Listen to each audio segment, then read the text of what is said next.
Name? Amanda. Amanda. Welcome. Thank you. Name? Seth. Welcome. Name? Winnie. Winnie. Right. You're the one who indicated you're a vegan. Oh, well, good luck with that. Not a lot of vegan options over there in Pyongyang. My advice, stock up on granola bars here in Beijing, dearie. Name? Gordon. Aye. You wrote down, let me see. I speak some Korean and look forward to talking to average people on the street. Well, that's a load of bollocks. That'll get them thrown in prison and you thrown out of the country. Name? Isadora. Isadora, wait. I know you. Oh, I love your articles in the Atlantic. Really spot on. But didn't you read the sodden ground rules? No journalists. You want us to lose our access, do you? 2 years ago, we had to shut down our tours for 6 months because some wanker from the BBC pretended she was a tourist. Ooh, la-di-da. I'm just here to take some pretty pictures. She goes home and boom, out comes a 3-part series that makes North Korea look like a giant bloody gulag. Aye, we know the country's crazy. That's why other tour companies won't touch the place with a 10-foot selfie stick. But we don't say that in public, do we? Do we? You might think the Catholic Church is full of child molesting homophobes, but you don't effing say that when you're at St. James for the wedding of your sister Mags. You might as well kiss your relationship with Mags goodbye. So, no journalists. You can sit here and listen, but it's all off the record. Put you on the next flight out of Beijing. Refund your deposit. Bloody journalists. Right. The rest of you lot. My name's McGregor. You can call me Mac. I run Gonzo Tours. And I have every intention of continuing to run Gonzo Tours. So stop reading your orientation materials and start paying attention to me. You get 1 lecture here in Beijing before we go into North Korea. So if you get thrown in prison over there, it's your own bloody fault for not paying closer attention. This is not a trip to Disneyland. There's no shame. If you want to back out now, full refunds to journalists and anyone else who has a tendency in pressure situations to shit their pants. Okay? Okay? Now, we have 3 rules here at Gonzo Tours. Rule number 1, follow orders. Rule number 2, follow orders. Rule number 3, follow the bloody orders. You came here to Beijing as individuals, but now you're a group. And you'll stay that way until we set foot back down on the tarmac at the Beijing airport. Until then, do not leave the group. Do not do anything the group doesn't do. Do not think about anything except the good of the group. When you get hammered over there, and you will get hammered over there, we still expect you to follow orders. You throw up when we tell you to throw up. Not before, not after. As long as you follow the rules of Gonzo Tours, you'll be fine. Now, what's the first rule of Gonzo Tours? Follow orders. I can't hear ya. Follow orders. What's the second rule? Follow orders. What's the third rule? Follow orders. That's the group spirit. Now, this is not the army. But it might as well be. We're going into hostile territory without firepower, without backup. Here at Gonzo Tours, we follow the principles I learned in the RAF. The only way we'll all get out of there and leave no one behind is if you follow orders. When you're in North Korea, you bloody well better behave like North Koreans. So, do not take anything. No ashtrays. No silverware from the hotel restaurant. No propaganda posters. Do not insult the leader of the country. Anything you want to say about him, go outside here in Beijing, dig a hole, and say it to the hole. Then cover it up with dirt and forget you ever said anything. Do not even fold a newspaper with his photo in it. That's as good as pissing on his face. That'll get you thrown out of the country if you're lucky. Do not proselytize, do not fraternize, do not antagonize. In fact, keep your bloody mouths shut. Your hotel rooms in Pyongyang will be booked. So if you have to talk about the weather. Talk about how big the buildings are. Talk about how clean the streets are. If you want to be the joker of the group, well, then get on the plane tomorrow morning and go to Disneyland. Oh, you think this is funny, do you? Otto Warmbier didn't think it was funny. Not when they stopped him from getting on his flight in Pyongyang to come back here to Beijing. He was just a college kid from the States. He liked to drink a wee bit. He threw snowballs in Pyongyang. I don't know what bloody else he did when he was over there. They accused him of trying to steal a propaganda poster. Maybe he did, maybe he didn't. All I know is that at some point he stopped following orders. He forgot where he was. You did not throw snowballs in Pyongyang. They sentenced him to 15 years hard labor. He spent 18 months in prison, most of it in a coma. When they finally released him, he was dead in a week. When you're in North Korea, never forget where you are. You've been here in Beijing for a day or two. Maybe you're thinking, this is a communist country. They have the wee Scottish place here, McDonald's. I can handle a communist country, but this doesn't prepare you for anything. China prepares you for nothing. The only thing that can prepare you is listening very carefully to me. I know that some of you are here just to put another pen in the map of the latest country you bagged. Or you got some crap bucket list. Eat a bug, jump out a plane, visit North Korea. Maybe even have a noble reason for going over there, like you want to see where your grandparents were born. I really don't care why you're on this tour. Whoever you are, I want you to remember, never underestimate North Koreans. They nearly got wiped out in the Korean War. They survived a famine in the 1990s that killed as much as 10% of the population. They've stood up to the United States, the most powerful country in the world, longer than any other nation. And they're the bloody toughest negotiators I've ever dealt with. So whatever else you might think of them, you will respect North Koreans. They follow orders. And so will you. Beginning now. Silence your cell phones. The emergency exit is over there. Do not talk during this presentation. There'll be no intermission. So if you have to go to the loo, cross your bloody legs. That's good preparation for Pyongyang. Now, I want to go over our itinerary, step by step, soup to nuts. Let's begin with the moment we set foot in Pyongyang. Let's begin with the flowers.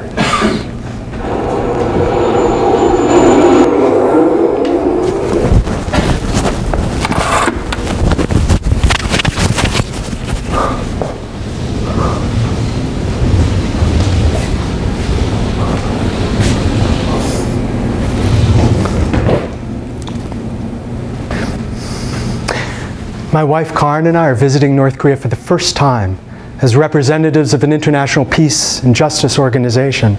It's 1998. When we arrive at the airport in Pyongyang, we're met by a man with a bouquet. Wow, that's nice, we think. You step off the airplane in North Korea, you get flowers. Except the flowers are not for us. And we have to pay for them in hard currency. The flowers are for the statue.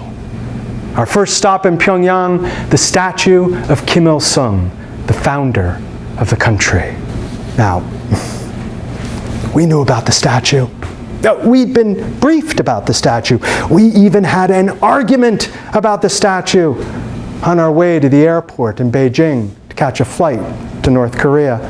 I said to my wife, I am not going to bow. You have to bow. I bow to people, not dictators. You have to bow. I have to live with myself. You have to represent the organization. This is a matter of conscience. No, it's a matter of compromise.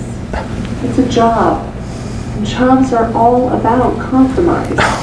God, I hate working for other people. This is not negotiable. This is not about you. We're not tourists. We're representatives. You have to bow. Our minder, Mr. Kim, escorts us to the foot of the statue. We're surrounded by school children. They're already bowing in unison. I also feel like a child. I mean, the statue's as big as a 6-story building, and I am small. And Mr. Kim, our minder, he's treating us like children. He shows us where to place the flowers. He demonstrates how to bow. He scrutinizes us to make sure we don't do anything wrong. He is well aware of what Americans are capable of.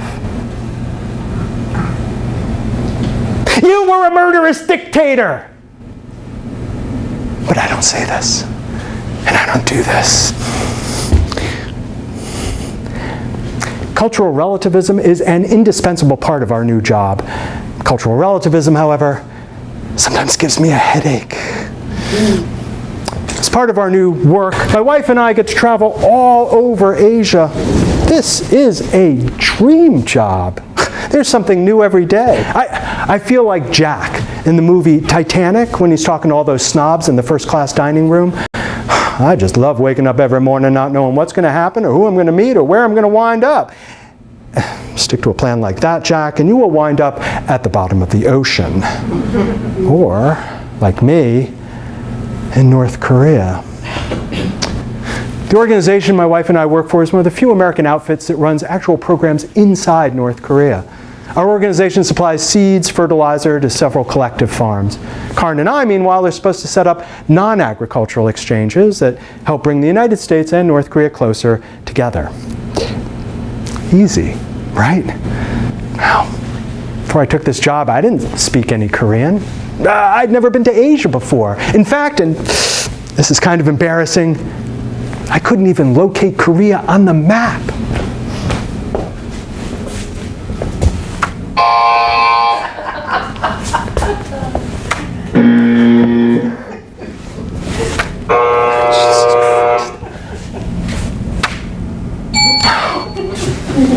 It's only on this first trip to Asia I realized how thoroughly Eurocentric I am. I mean, I don't know any Korean history. All my cultural reference points are Western. Korea, China, Japan, they're all mixed up in my mind like an all-you-can-eat buffet of sushi, kimchi, and lychees. I'm learning on the job, and I'm learning fast, but this first trip to North Korea, it's more than just educational. This trip is forcing me to come face to face with who I am. God, I know. That sounds totally American. Americans go halfway around the world and instead of discovering another culture, they find themselves. I have 3 words to describe that nonsense. Eat, pray, love. But I am not on a journey of self-discovery. I've got a job to do in North Korea. The scary part is, I'm not sure I can do this job. Actually, I'm not sure I can even make it through this first trip to North Korea.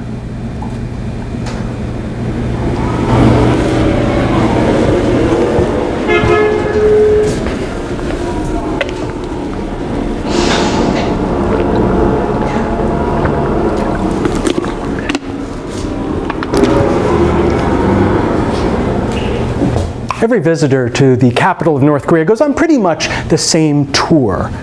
Karn and I, we just want to get down to business. We want to set up meetings, arrange delegations, but no. First, we have to go on the Pyongyang circuit. First thing we learn about Pyongyang is how big everything is. The Arc de Triomphe, which straddles a highway downtown, looks like the one in Paris, but it's bigger.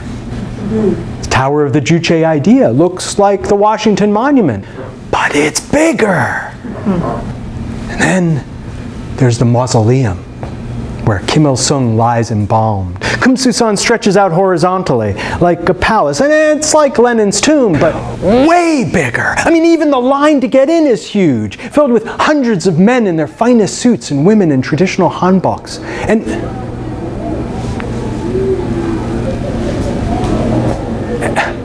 And they're crying. They are nowhere near the body of Kim Il-sung, and he's been dead for more than 4 years, but they're crying. Are they crying to put on a show for us?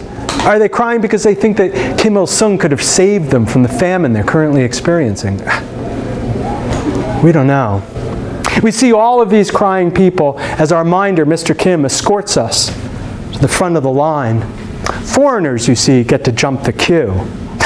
I do not feel good about this, but I also don't feel good about waiting in line all day to see an embalmed body.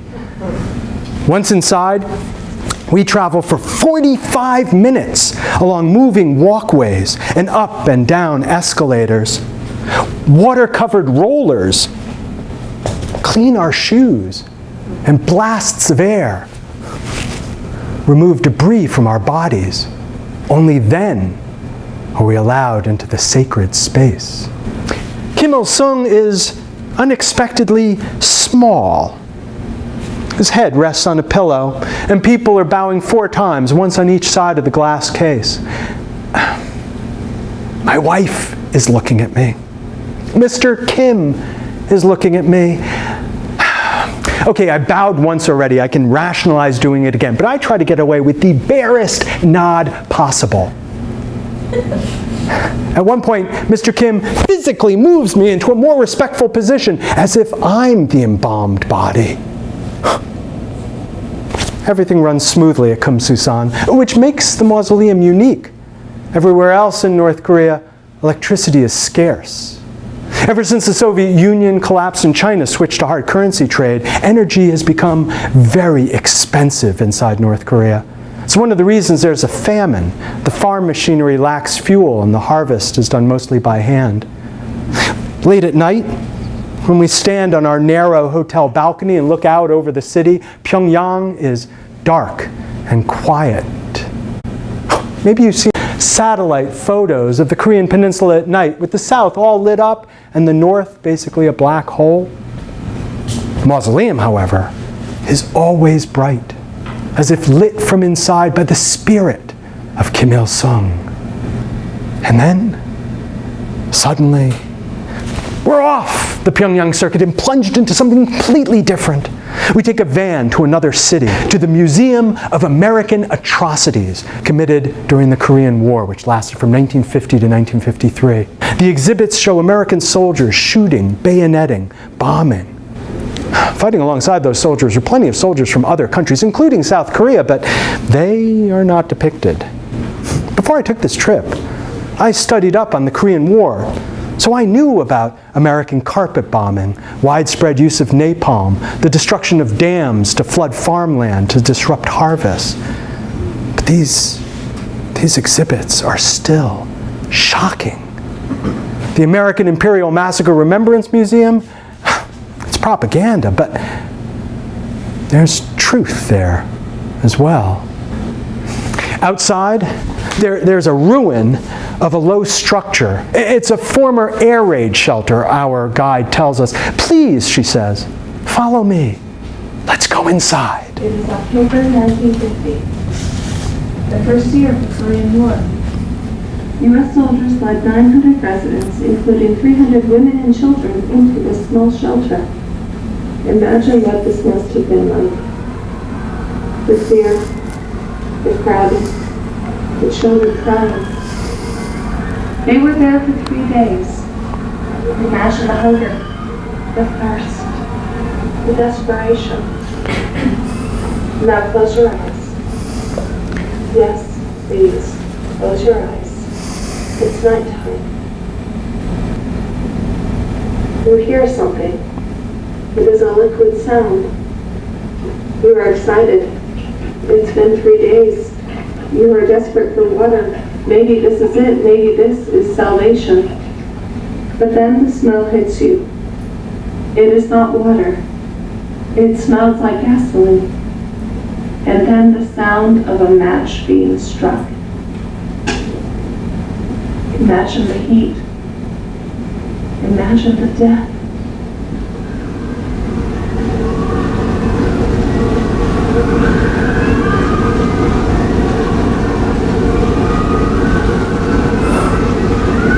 Finally, she lets us back outside into the sunlight, and she shows us the burial mounds for the victims. Here, I would bow. I would bow without a second thought. But here I'm not asked to bow.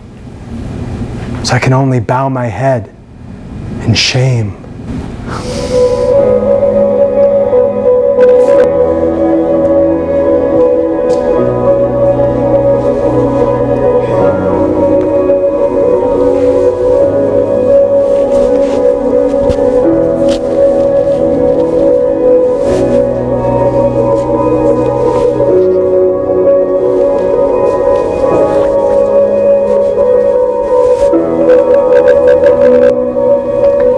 Every day, I bring delegations of English-speaking foreigners up and down the Tower of the Juche idea. Oh, it is an honor to serve my country this way. When I was young, I showed a great talent for languages. I speak Chinese and Japanese, but I speak English best of all. Foreigners tell me I speak without an accent. They say that I sound like Kate Winslet in the movie Titanic.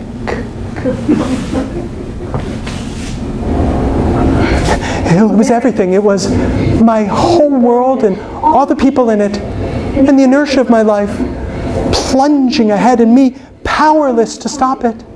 God, look at that thing. You would have gone straight to the bottom. 500 invitations have gone out. All of Philadelphia society will be there. And all the while I feel I'm standing in the middle of a crowded room screaming at the top of my lungs and no one even looks up. I've seen Titanic 500 times.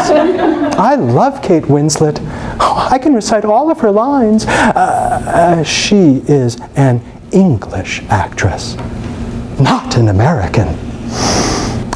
Did you know that the Titanic went down on April 15, 1912? That is the same day the great leader Kim Il-sung was born. 1912 is Juche, year 1. I am like Kate Winslet. Every day at the Juche Tower, I say my lines over and over again, and I must do so with enthusiasm and conviction.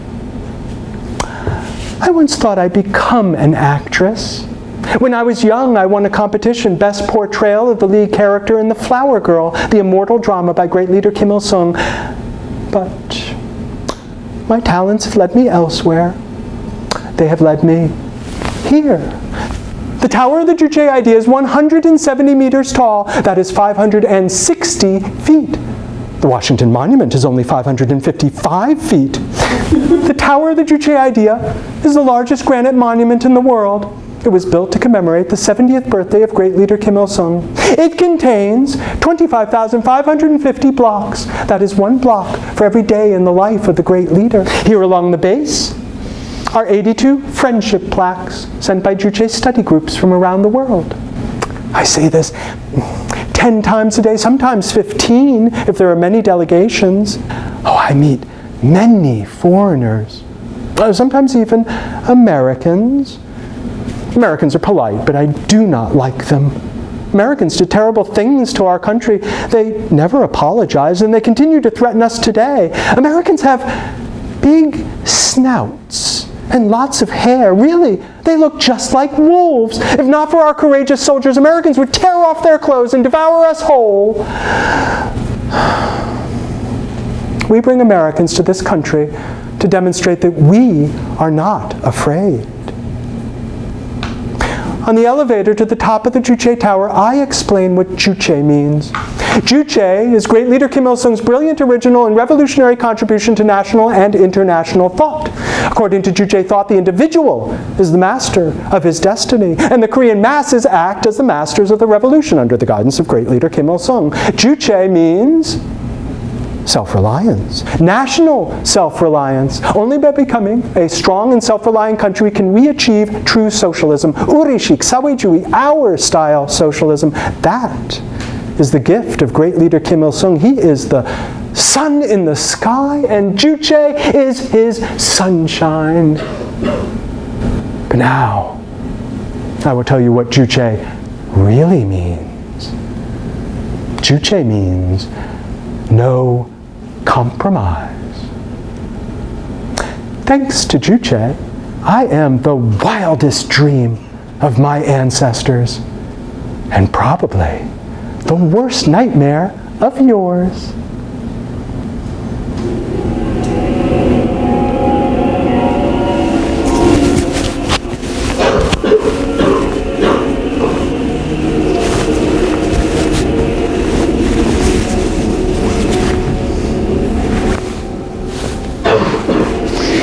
It is 1998. North Korea is at the tail end of a famine that has killed hundreds of thousands of people, maybe millions. Before we head to North Korea, we telex our hosts and we say that we can bring our food into the country with us. We don't want to take any food out of the mouths of North Koreans. Our hosts say no. They want to be hospitable. They want to demonstrate that the system works, even when it so obviously doesn't. When we arrive in Pyongyang, I say to our minder, Mr. Kim, please, no banquets. We don't want to attend any banquets. But when we receive our itinerary, there it is, a banquet scheduled for later that week. I immediately show it to my wife. I say, we can't go to this. She says, we must. I know we have to go, but how many times do I have to sacrifice my principles in order to observe protocol? Several days before the banquet, we visit one of the farms that our organization is assisting. Lunch is served. We sit at a long table and listen to the farm manager as she tells us about the tractors that lack fuel and the weather that's been either too hot or too wet. Eat, she says. Eat a lot. Mani taseo. And there is roast chicken and duck eggs and many kinds of kimchi. But the rice has grit in it. And the chicken is so tough I can barely get any meat off the bones. It's the first time in my life I've disobeyed a direct order to eat more. Here on the farm there is food. We can't imagine what it's like elsewhere. We go to the banquet. It begins with interminable speeches by representatives of splinter communist parties from Peru, Bangladesh, and Canada. Then comes the floor show, which features cheesy electronic music and a troupe of beautiful women dancers. In one number, winter, spring, summer, fall, the dancers wear costumes that, at the flick of a hidden switch, change on their bodies to reflect the seasons. And then comes the food. It's an approximation of a Western banquet, French food as conceived, prepared, and served by United Airlines. Throughout this banquet, I keep asking myself, how on earth did I end up here? When I was studying Russian in Moscow, I hung out with dissidents. When I was working in Poland in 1989, I wrote articles about the opposition movement. And now, here I am, in 1998, in North Korea, the caboose of communism, hobnobbing with the elite. I keep telling myself, I am here to help ordinary North Koreans. Sometimes you have to swallow a lot to achieve a greater good. Sometimes you have to break some eggs to make an omelet. And then you have to eat that omelet without gagging. Our organization feeds hungry people and saves lives, but there's a price. And that price, attending this banquet. Sitting at the table with us at the banquet is a diplomat from a European country. He also doesn't look happy to be here, but he is being diplomatic. He asks us what we've seen so far. We tell him about the Pyongyang circuit. We tell him about the farm. We tell him about the American Atrocities Museum. Oh, he says, they brought you there. Did they also bring you into the bunker? It was terrible. Yes, it was. Our country did terrible things. Yes, it did. His voice drops to a whisper. But not that. Not what? The women, the children, the fire in the bunker? That didn't happen? Oh, it happened, but in October 1950, the American troops, they were nowhere near that spot. It was the South Koreans who killed all those people. But then why? Well, when North and South someday reunify, imagine how difficult it will be for people who kill one another to sit at the same table together. Much easier to blame everything on you, Americans.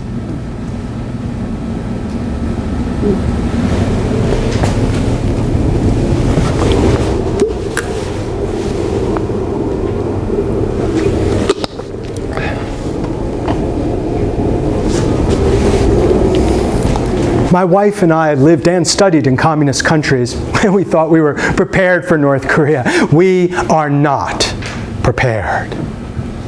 It's not the famine. Now, we don't see any evidence of starvation. Hungry people, yes. Not emaciated, not dead. Nor is it the ubiquitous propaganda, which we see on huge billboards in the fields and carved on rock faces along mountain trails.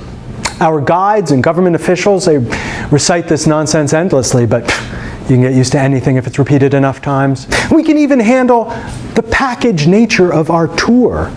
Our meetings are tightly scripted, basically useless. We can't just hang out, meet ordinary North Koreans.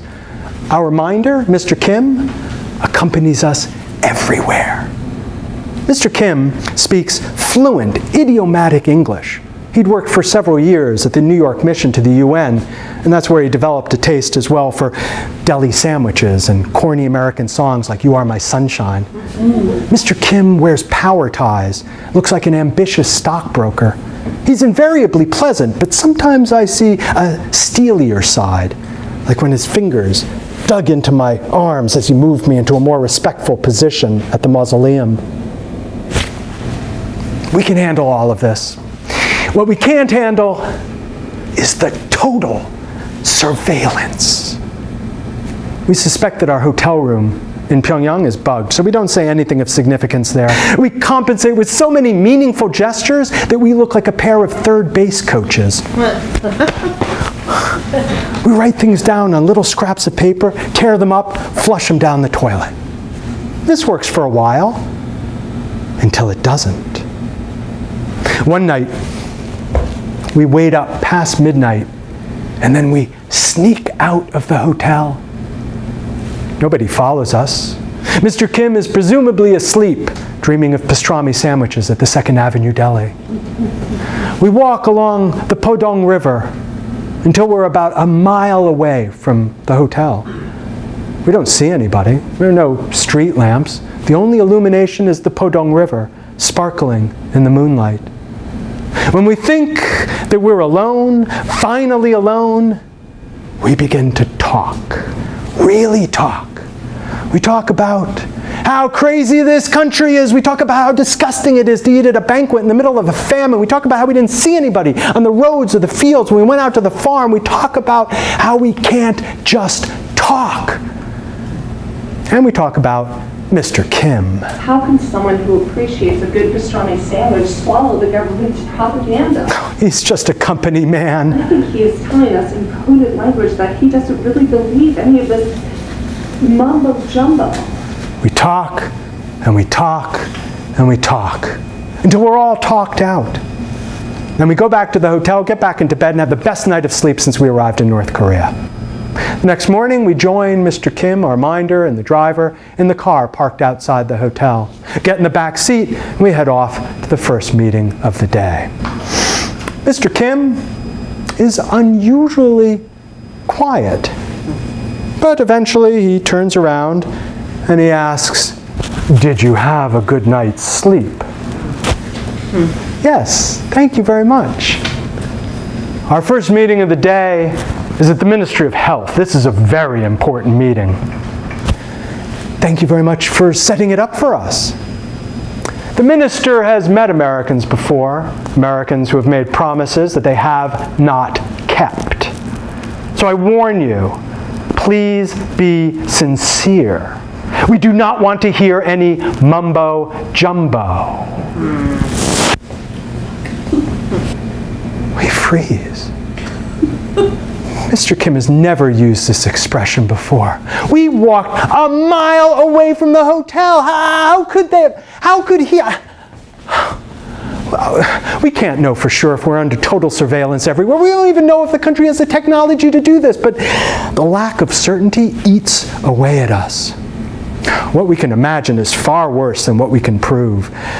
As for Mr. Kim, He is telling us something without telling us something. He is telling us, never forget where you are, and never forget who you are. Me? I know exactly where I am. Problem is, I'm losing sight of who I am.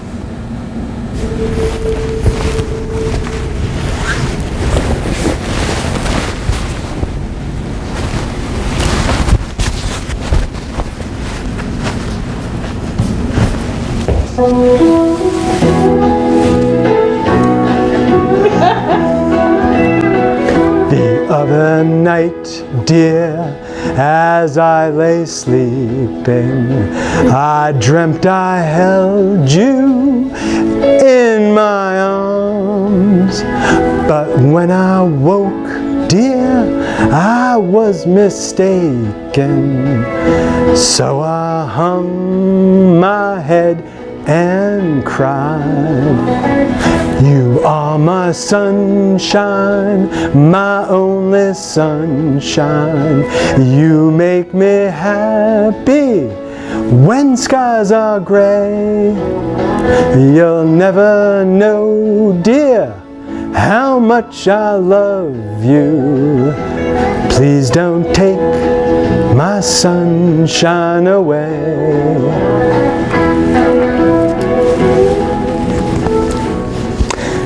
I like that song very much. Oh, we have beautiful songs in the DPRK. In fact, our songs are more beautiful. But there's something about American songs. They're like American people. They seem nice, but if you listen carefully to their words. I lived for several years in New York. Not many people from my country can live in the United States. You can put all of us in a single subway car and still not fill up all the seats. I studied very carefully the habits of American people so that I could explain the culture to my superiors. You see, in my country, we have 3 basic classes of people.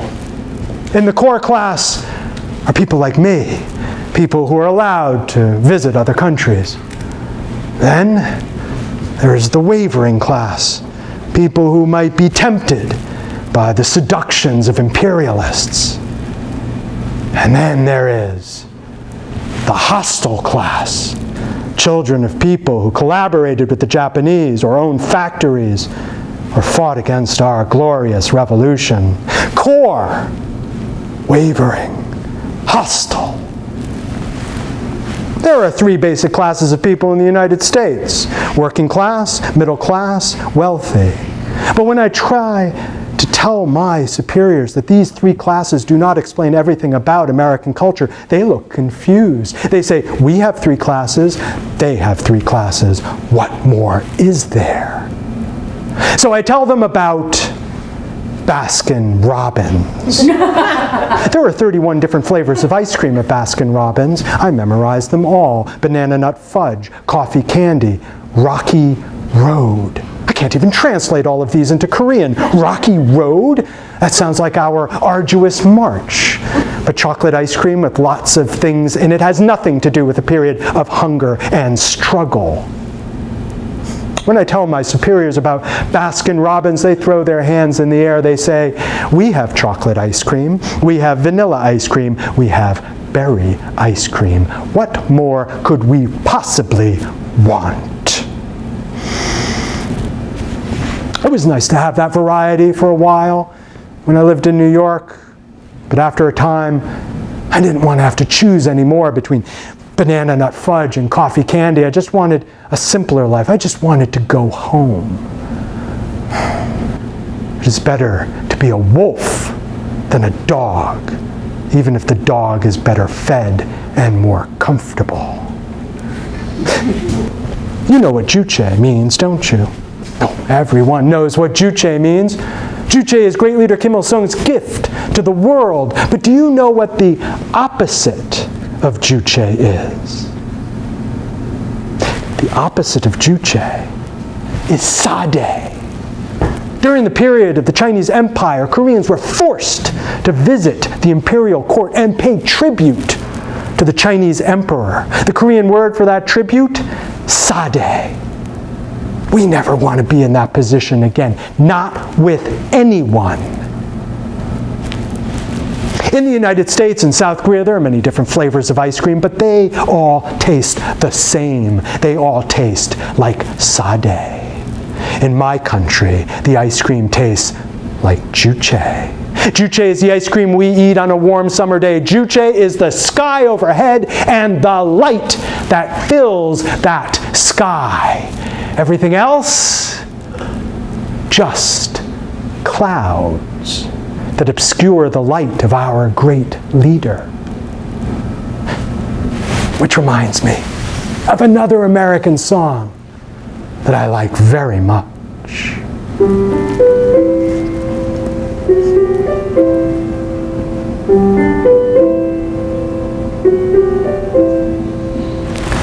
Rows and flows of angel hair and ice cream castles in the air and feather canyons everywhere. I've looked at clouds that way, but now they only blocked the sun. They rain and snow on everyone. So many things I would have done, but clouds got in my way. I've looked at clouds from both sides now, from up and down, and still somehow it's clouds' illusions I recall. I really don't know clouds at all.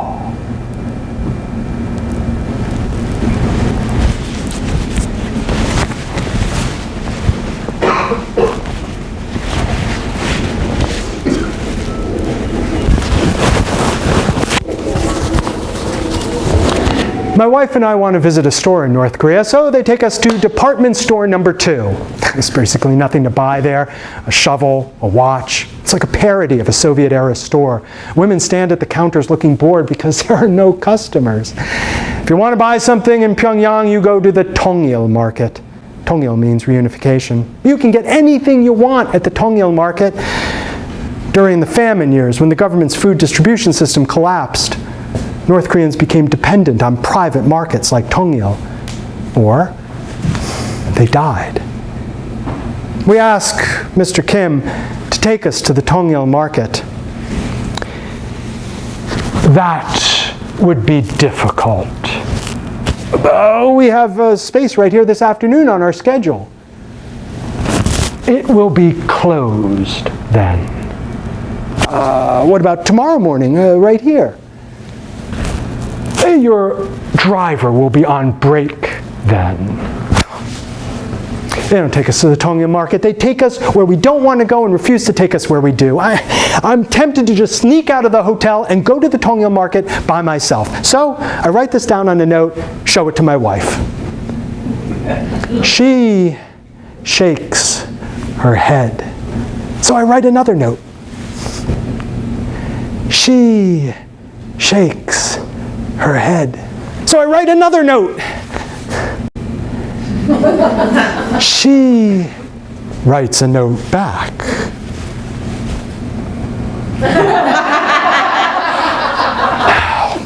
She's right. Also, I don't want to make any trouble for Mr. Kim. I don't want to put anyone in jeopardy, but we're not accomplishing anything. It's so frustrating. The reformer, Deng Xiaoping, when he was introducing capitalism to China, used to say that it doesn't matter whether a cat is white or black as long as it catches mice. North Koreans are even more pragmatic. As long as it catches mice, it doesn't even have to be a cat. North Korea has no problem with capitalism as long as the state gets its cut. I meet a German whose job it is to attract foreign capital to North Korea. His PowerPoint presentations to potential clients are always different depending on the industry, nationality of the potential client, but they always begin the same way. These are workers from South Korea. South Korea has one of the strongest rates of labor militancy in the world. Und this is the most important reason for you to invest in North Korea. You get the best Korean workers without the strikes. How can I work with a country like this? I mean, in order to preserve the national unity, to stand up to the Chinese, the Americans, potential investors, in order to maintain the system in the face of creeping capitalism, the North Korean state demands absolute loyalty of its citizens. This is the part I have the most difficulty with. I mean, I can pledge allegiance to my wife. I can pledge allegiance to my friends and family. After that, it gets a little bit more difficult. I'm not even sure I can pledge allegiance to my organization. I'm beginning to realize that I have difficulty subordinating my will to any entity larger than a dozen people. I refuse to bow down. I refuse to pay tribute. This is my version of Juche. I guess I'm more like North Koreans than I'd like to admit.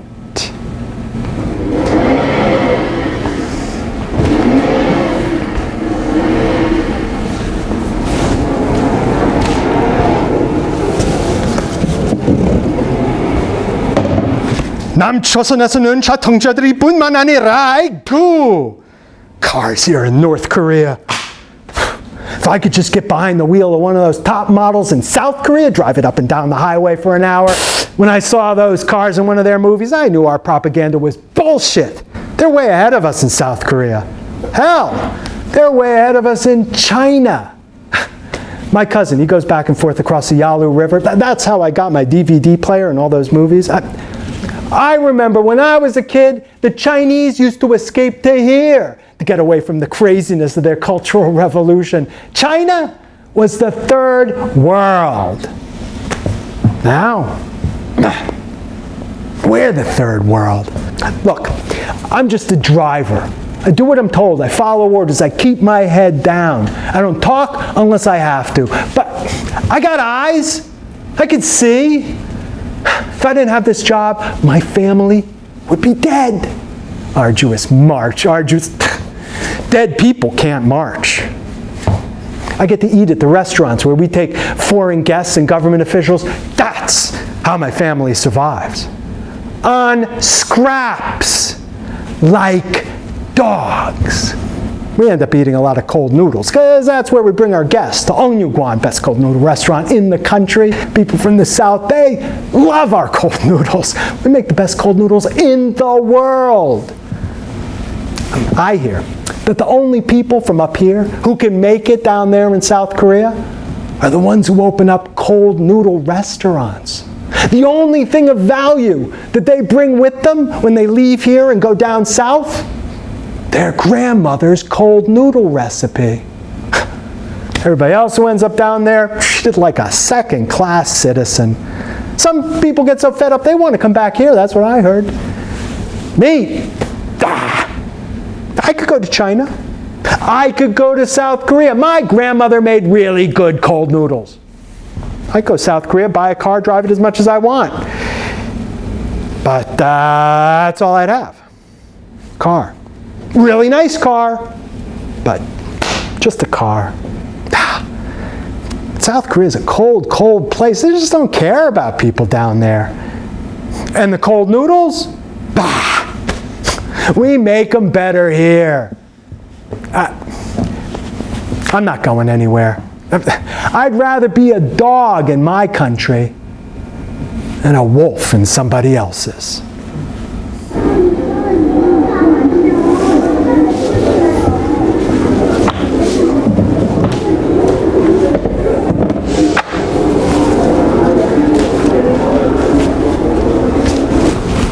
There is a huge hole outside our hotel in Pyongyang. It's a construction site, though I never see any actual construction going on there. Now, that's not unusual. There's a 105-story hotel in the middle of Pyongyang that's been unfinished for years. Guides get really upset if you ask about it, so I don't ask about the hole outside our hotel either. One night, we're having dinner at the hotel restaurant when I overhear a group of men speaking Korean at a nearby table. They're South Korean. Now that's unusual. Even more unusual, they look like businessmen. So I sidle over to their table. One of the businessmen speaks good English. He introduces himself as David. You are a guest at this hotel? Oh, this is our hotel. We own it. I thought North Korea owned everything in this country. Well, there are exceptions. Oh, here is my card. I work for Pyongyang Motors. Pyongyang means peace in Korean. Shall we meet for breakfast here at the hotel tomorrow morning? The first thing that David shows me the next day has nothing to do with hotels or cars. It's a brochure for the Little Angels. The Little Angels are a troupe of adorable children who sing and dance and promote Korean culture all over the world under the auspices of the Little Angels. Pyongyang Motors. I know exactly who David is. David is a Moonie. You are surprised that we are here? The Unification Church is totally anti-communist. Do you think that working with North Korea is like working with the devil? Do you know the difference between heaven and hell? Are you going to tell me a joke? No. Just a story. In hell, you and everyone else are sitting at a very long table in front of a glorious all-you-can-eat feast. But the only utensil you have is a spoon with a very long handle. So, everyone starves because they cannot get any of that delicious food into their mouths. In heaven, you and everyone else are sitting at a very long table in front of a glorious all-you-can-eat feast, but the only utensil you have is a spoon with a very long handle. So, everyone eats as much of that delicious food as they want because they are feeding each other across the table. So is North Korea heaven or hell? Take a look at these blueprints. We are building the largest church in Pyongyang. Wow! But where is this going to be? Right here, in front of the hotel. Our founder, Reverend Sun Myung Moon, he was born here in North Korea. He was arrested by the authorities, but he had managed to escape to South Korea. As he got older, he became nostalgic for his hometown. So in 1991, he returned. He went to his hometown and he placed flowers on the graves of his parents. So, now, we are investing a lot in North Korea. We are making cars. We are running this hotel. And we are building the largest church in this country. It's one thing for the head of the Unification Church to change his tune about North Korea, but what about North Korea? It obviously is willing to work with the devil to get what it wants, but does North Korea know that when you sup with the Unification Church, you better have a long spoon? Of course, long spoons can be mutually beneficial.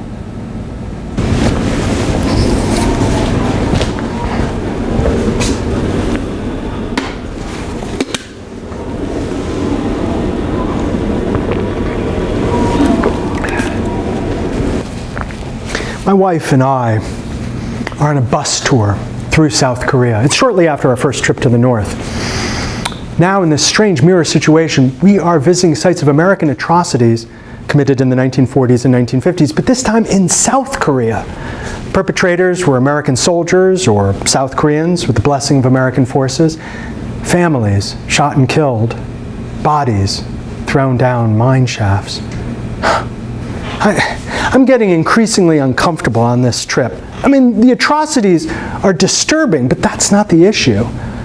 The organizers of this trip are pretending as if North Korea didn't commit any atrocities during the Korean War. I just want to bail, but I sit tight. It's part of the job. The last stop on the tour before the bus goes back to Seoul is the southwestern city of Gwangju, site of a civil uprising in 1980. As we roll into town, I see posters advertising the Gwangju Art Expo, an international festival that happens only once every 2 years. I point this out to the organizers of the trip. "So sorry," they say. "No time." This is like the Tongyil market all over again, but now we're in South Korea. So I whisper to my wife, "Hey, let's stay behind, see some art." We made a commitment. This isn't North Korea. It's still a commitment. God, I hate following orders. If the group goes one way, I go the other. I don't care about ruffling feathers. I am not interested in compromise. In the end, my wife stays on the bus and goes back to Seoul, and I sneak away to the Art Expo. The Gwangju Art Expo is divided by region. I head to the Americas Pavilion. The theme of this pavilion is self-portraits. Each picture is accompanied by 2 elements. The first is a mirror. Second is a fragment of text. One quotation in particular catches my eye. It's from a book by a South Korean about his experiences in the United States. In the quote, the South Korean talks about his love of hiking. One day, his new American friends invite him out on a day hike. South Korean is so excited, eagerly agrees. The hikers all gather at the foot of the mountain. South Korean is so excited to be going on his first American hike in the company of his new friends.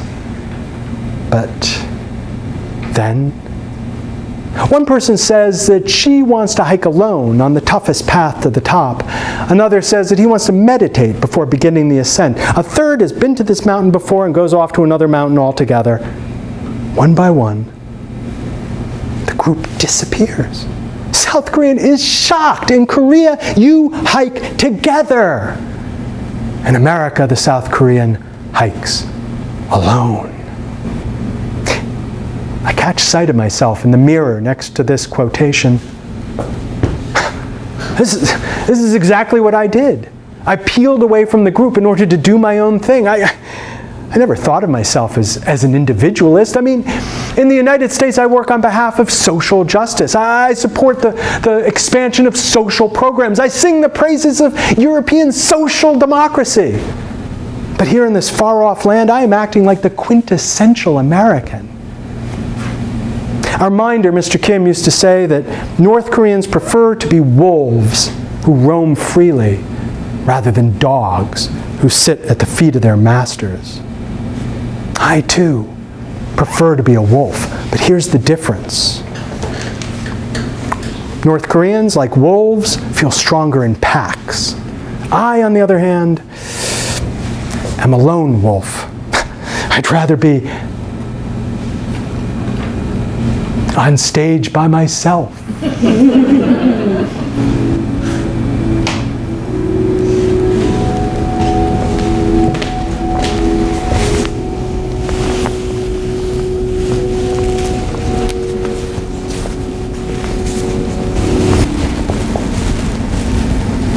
When I was a kid, I received food and clothes and even shoes from the government. Before I enrolled in school, government inspectors measured my head and my body and my feet so that I would get the right uniform. My family lived on the east coast of North Korea. My parents worked for the government. My mother was in charge of issuing internal travel permits. In 1996, when I was 10 years old, we all went to Pyongyang to have a picnic with relatives. In the park, a group of Korean war veterans approached us. They had so many medals on their shirt. I'd never seen Korean war veterans up close before, only on television when they were being cheered by crowds and getting gifts from the government.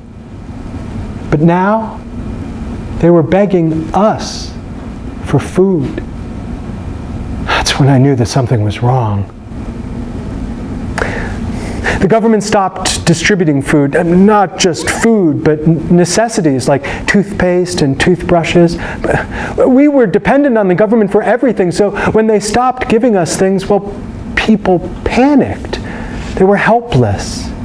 That's That's why so many people died during the famine. They didn't know what to do. Some people really believed that the government would eventually give them rice. They were the first to die.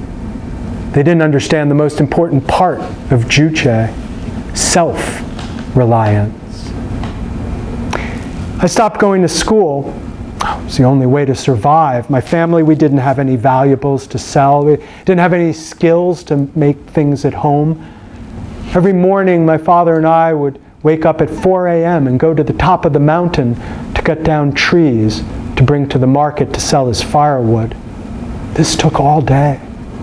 We'd come back home at 10 p.m. and make soup out of corn powder. And the next day, we'd do it all over again. In 1999, we left North Korea and we went to China. I was shocked. During the famine, I dreamed of having a single bowl of rice. In China, I saw dogs eating bowls of rice. Dogs living better than North Koreans. I lived for 5 years in China, and I went to South Korea. And now I live in the United States. Americans tell me that when they go to South Korea, they think it is a very communal country. South Koreans rarely eat in restaurants alone. At hotels, they sometimes sleep 6 to a room because they prefer it that way. They sing karaoke, go on hikes, travel to other countries, always with lots of other people. But I couldn't believe how individualistic South Koreans are. They focus so much on making money. They don't just drop in on friends and family like we do in North Korea. If they can, they even send their children to relatives in the United States to get a better education. Imagine, they send away their children when they don't have to. I never felt at home in South Korea, and I don't feel at home in the United States. Here, I work very hard to tell the world about the situation of North Korean human rights, tens of thousands of people in labor camps, the lack of even basic freedoms. I want to make my country a better place. My dream is to build a house in my hometown and live there for the rest of my life. I know it's true. I was very lucky to escape that hell. But now I'm doing everything I can to go back.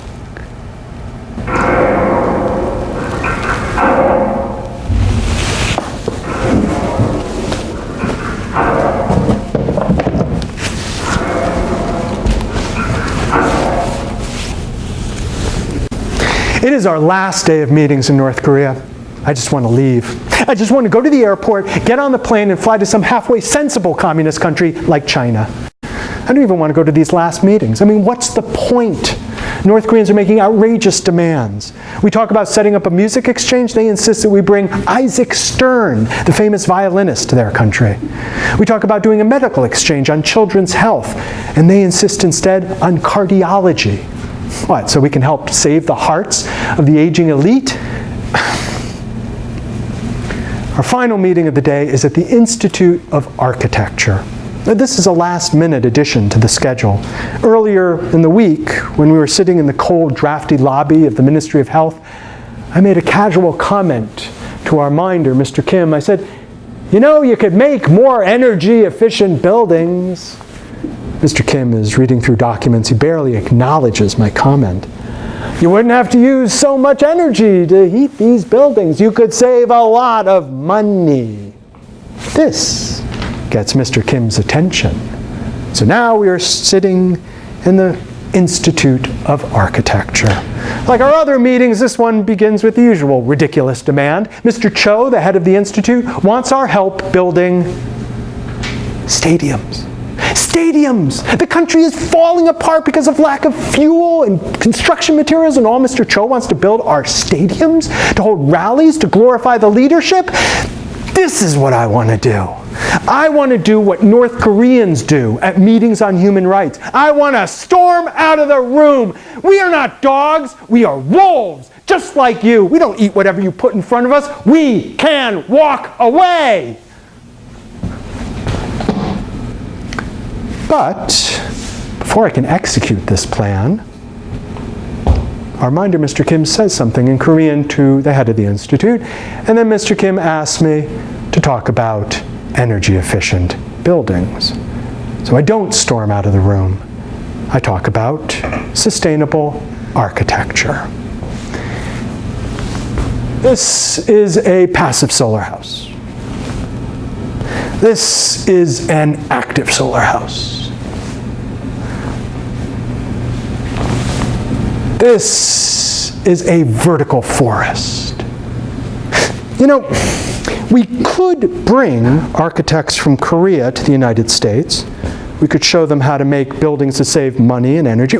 We could take architects from America and bring them here to Korea to help make these buildings alongside Korean architects. I am getting excited. My wife is getting excited. Mr. Kim is getting excited. Mr. Cho, however, does not look convinced. He sits tight-lipped during the presentation. When I'm finished, I look over to him for some indication of interest. But when he opens his mouth, his response is non-committal. He says he remembers reading something about this when he was a student in Moscow, in the Soviet Union. This is my cue. I ask Mr. Cho something in Russian. He responds in Russian. I ask him about Moscow. He tells me about his favorite Russian novels. He tells me about Russian dumplings. Suddenly his entire demeanor has changed. When Mr. Cho speaks Russian, he looks a little Russian himself. Warmer, more expansive. There's even a little twinkle in his eye. And then Mr. Cho is talking in Russian about architecture. And I realize he doesn't care about stadiums. He cares about architecture. He cares about making things that help people. He asks me astute questions. I promise to gather up materials for him. Now we're talking! But then Mr. Cho switches back into Korean because our minder, Mr. Kim, doesn't speak Russian. And the moment has passed. But I've gotten a glimpse of what lies behind that careful exterior. I've seen something so simple, so banal, that I'm ashamed that I didn't see it before. North Koreans are not automatons spouting propaganda. They're people trying to survive as best they can under very difficult circumstances. They can't not bow before the statue of Kim Il-sung. They can't get off the bus and go somewhere else. They can't not follow orders. Penalties are just too great. And I've seen something else. I've seen how quickly hell can become heaven. How selfish, stubborn selfishness can become productive cooperation. I just have to turn around that long spoon of mine and feed someone other than myself.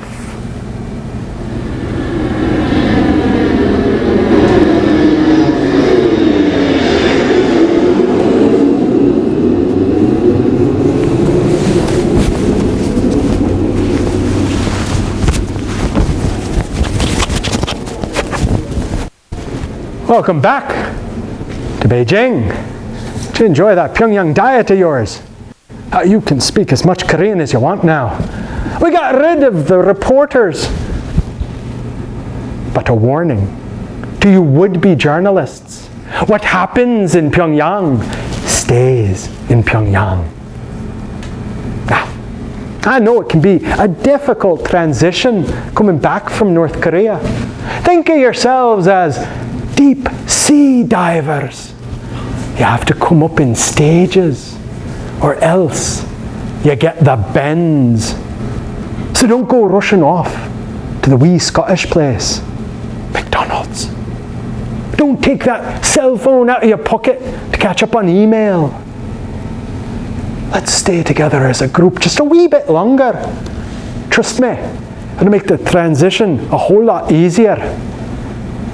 Now, I know that after an experience like that in North Korea, you have some questions for me. You can speak freely now. For instance, you might ask me, Mac, what'd you think of that summit down there in Hanoi, in Vietnam, between Kim Jong-un and Donald Trump? And I'd tell you, I thought they were having a wonderful love affair. I thought they were going to consummate it down there. Very disappointing that they didn't. Summit interruptus. Other questions for me? Well, it's okay if you don't have questions. I'm going to clap my hands. And then you're going to clap your hands. When I clap my hands, you're no longer going to be part of the latest Gonzo Tour. When I clap my hands, you're no longer going to be part of this group. When I clap my hands, you'll be individuals again, free to go your own way. Welcome back from North Korea.